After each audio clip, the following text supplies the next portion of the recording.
Hello everyone. Spoken ইংলিশে দক্ষ হতে গেলে তোমাকে যে জিনিসটা খুব ভালো করে জানতে হবে সেটা হচ্ছে স্টক অফ ওয়ার্ড, যাকে আমরা ইংরেজিতে বলি ভোকাবুলারি।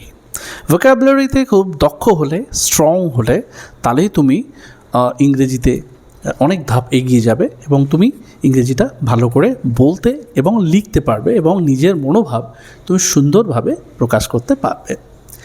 তো আজকে আমরা সেই স্টক অফ ওয়ার্ড বাড়ানোর জন্য, ভোকাবুলারিকে এনহ্যান্স করার জন্য আমরা একটা নতুন ওয়ার্ড শিখব। সেই ওয়ার্ডটা একটা ইডিয়াম শিখবো আমরা, ইংলিশ ইডিয়াম। এই ইডিয়ামটাকে যদি তুমি খুব ভালো করে প্রতিদিনের ইংরেজিতে কথাবার্তা বলার সময়, অন্যের সঙ্গে আলাপ আলোচনা করার সময় তুমি যদি ব্যবহার করো, তাহলে তোমার ইংরেজি দক্ষতা এক ধাপ এগিয়ে যাবে। তাহলে চলো আজকে আমরা সেই বিষয় নিয়ে আলোচনা করি। আজকের যে মূল ওয়ার্ড, সেই মূল ওয়ার্ডটায় যাওয়ার আগে আমরা দেখে নেব সেই ওয়ার্ডের মিনিংটা কী হতে পারে। আমরা অনেক সময় নাক সিটকানো স্বভাবের মানুষ দেখি না, যারা সব কিছুতে নাক সিটকয়, তাদের সব কিছুতে একটা খুঁতখুঁতে ভাব থাকে, তারা সব কিছুতে খুঁত ধরে। তাহলে এই যে নাক সিটকানো, এটাকে আমরা বলতে পারি to be too picky or hard to please, যাকে খুব সহজে তুমি সন্তুষ্ট করতে পারবে না। যে মানুষ সহজে সন্তুষ্ট হয় না, সে একটু পিকি, তার মধ্যে একটা খুঁতখুঁতে ভাব থাকে, তাকে সন্তুষ্ট করা অত্যন্ত কষ্টের কাজ, খুব দুরূহ ব্যাপার। এই ধরনের মানুষ থাকে। আরও কিছু স্বভাবের লোক থাকে, সেটা হচ্ছে খুঁতখুঁতে স্বভাব, যারা খুব খুঁতখুঁতে করে, তাদেরকে বলা হচ্ছে ভেরি ফাসি বাই নেচার। মানে যারা খুঁতখুঁত করে, সব কিছুতে যারা খুঁতখুঁত করে, তাদেরকে বলা হয় ফাসি, FUSSY।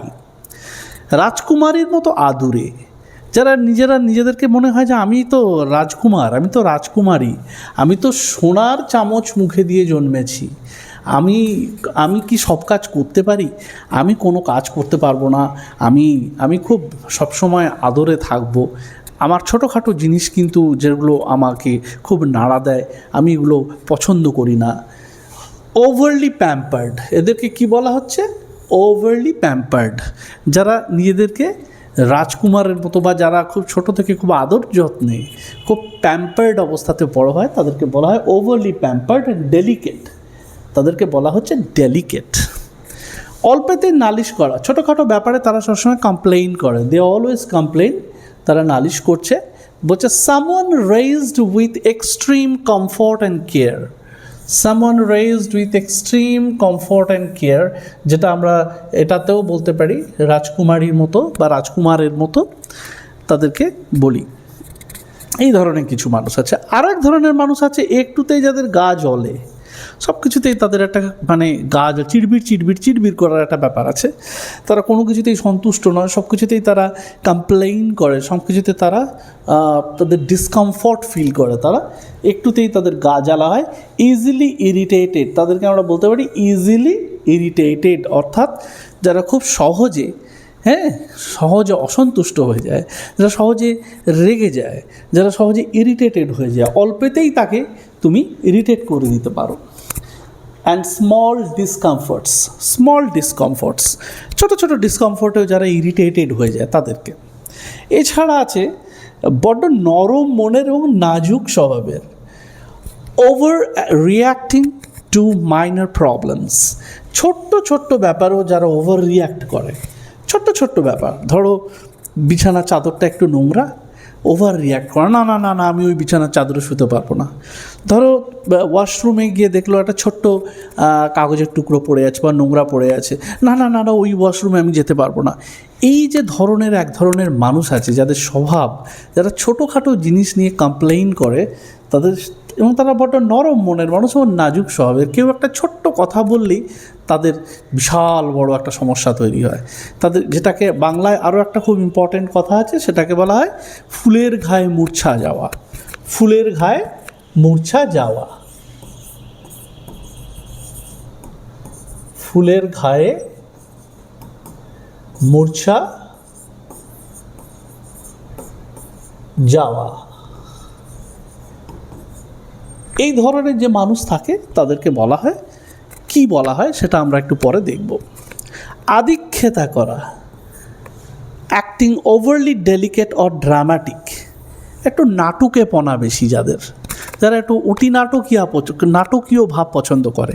তো এই যে মানুষগুলোকে আমরা দেখলাম, এগুলো বিভিন্ন স্বভাব চরিত্রের মানুষ, কিন্তু তারা এন্ড অফ দ্য ডে তাদের ব্যাপারটা একই। সোজা কথায় বলতে গেলে যে এরা খুঁতখুঁতে, কোনো কিছুতে এদেরকে সন্তুষ্ট করা যায় না, এরা খুব নাজুক, এরা ফুলের গায়ে মূর্ছা যায়। তো এই যে ধরনের মানুষগুলো, এই মানুষগুলোকে আমরা কি বলতে পারি? তার জন্য একটা সুন্দর ইডিয়াম আছে, there's a nice idiom in English. আজকে আমরা সেই ইডিয়ামটা নিয়ে আলোচনা করব। চলো আমরা সেই ইডিয়ামটা দেখে নিই। তাহলে চলে এসছে আমাদের সেই নতুন ওয়ার্ড। সেই ওয়ার্ডটাকে আমরা বলতে পারি princess and the P. Princess and the P. এখানে আমরা ছবিতে দেখতে পাচ্ছি একটি রাজকন্যা, এবং রাজকন্যা অনেকগুলো ম্যাট্রেসের উপর শুয়ে আছে, তাই না? She is just sleeping on many mattresses. এবং ভালো করে লক্ষ্য করো, দেখবে এখানে একটা ছোট্ট মটর দানা রাখা আছে। এই ম্যাট্রেসগুলোর নিচে একটা ছোট্ট মটর দানা রাখা আছে। তো এই ছবিটা মানে কি? Princess and the P. ওই যে আমরা আলোচনা করলাম, যারা প্রচণ্ড ডেলিকেট হয়, যারা প্রচণ্ড নাজুক হয়, ছোটো কিছু ব্যাপারে যারা সন্তুষ্ট হয় না, ঠিক সেই রকম এখানে দেখা যাচ্ছে যে she is worried, she is feeling discomfort. সে একটা ডিসকমফর্ট ফিল করছে, আনইজি ফিল করছে। কেন? কারণ অনেকগুলো গদির উপর সে শুয়ে আছে, নিচে একটা ছোট্ট মটর দানা আছে। সেই মটর দানাটাও কিন্তু তাকে ঘুমোতে দিচ্ছে না, তার অসুবিধে হচ্ছে। এই যে কনসেপ্টটা কোত্থেকে এসছে? এই কনসেপ্ট এসছে হ্যান্স ক্রিশ্চিয়ান অ্যান্ডারসন বলে একজন বিখ্যাত লেখক। তিনি একটি রূপকথা লিখেছিলেন, the princess and the pea. ওনার সেই বিখ্যাত বই থেকে the princess and the pea এই শব্দটা এসছে। তাহলে আমরা মানেটা অলরেডি দেখে নিয়েছি। Use to describe someone who is very sensitive, যারা প্রচণ্ড সেন্সিটিভ হয়, ডেলিকেট হয়, নাজুক, অ্যান্ড ফাসি মানে খুঁতখুঁতে, specially about comfort or small problems. ছোটোখাটো প্রবলেমসে যারা খুঁতখুঁতে হয় তাদেরকে আমরা বলতে পারি।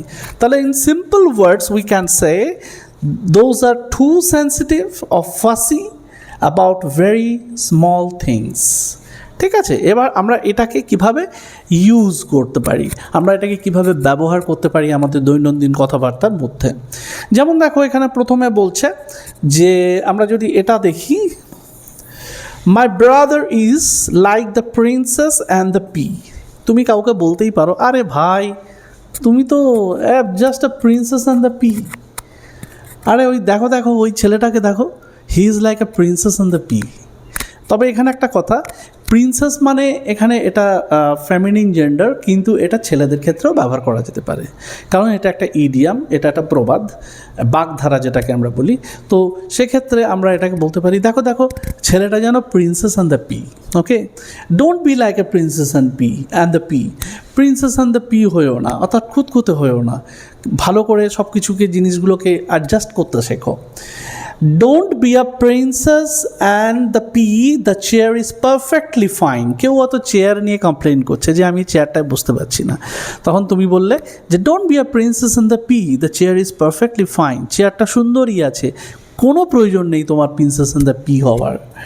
He notices every tiny problem like princess and the pea.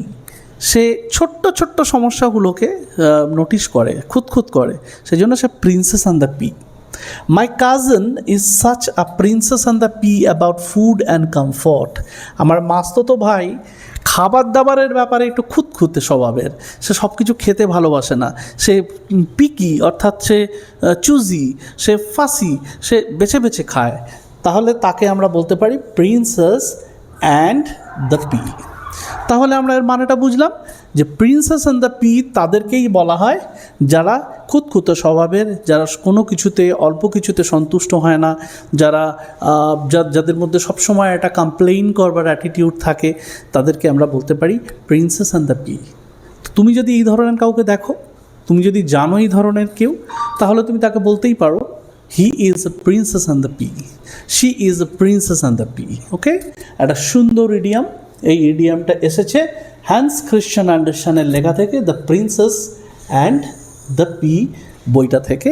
এবং এর পিছনে একটা ছোট্ট সুন্দর গল্প আছে, গল্পটাও বলে দিই।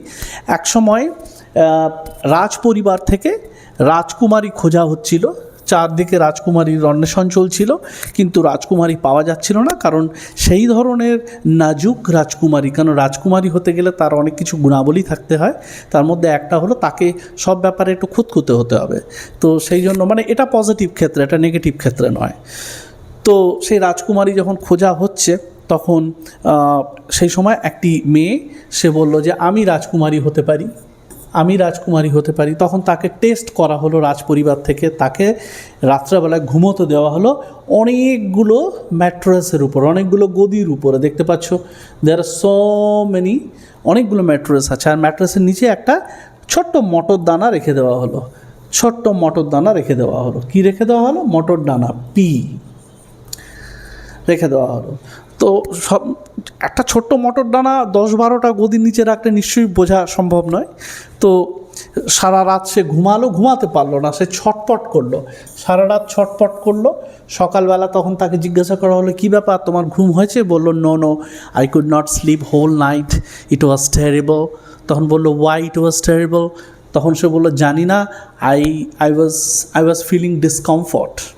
তখন তারা বুঝলো যে না, she is a real princess and the pea, সে হচ্ছে রানী হওয়ার যোগ্য, she is eligible to be a princess.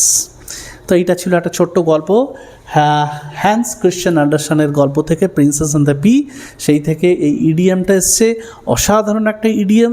এই ইডিয়ামটাকে আমরা আমাদের দৈনন্দিন কনভারসেশনাল ইংলিশে ব্যবহার করতে পারি। অলরাইট, আজকে এতটুকুই। প্র্যাকটিস ভালো করে করতে হবে, মোর প্র্যাকটিস, মোর এনহ্যান্সমেন্ট, মোর বেটারমেন্ট। সবসময় আমি বলি শুধু জানলেই হবে না, এটাকে প্র্যাকটিক্যালি প্র্যাকটিস করতে হবে। তো এতটাই রইল। এরপরে আমরা আরও এক ধাপ এগিয়ে যাব, আরও একটা নতুন কিছুর সঙ্গে, নতুন একটা ইনফরমেশনের সঙ্গে। ততক্ষণ পর্যন্ত টাটা।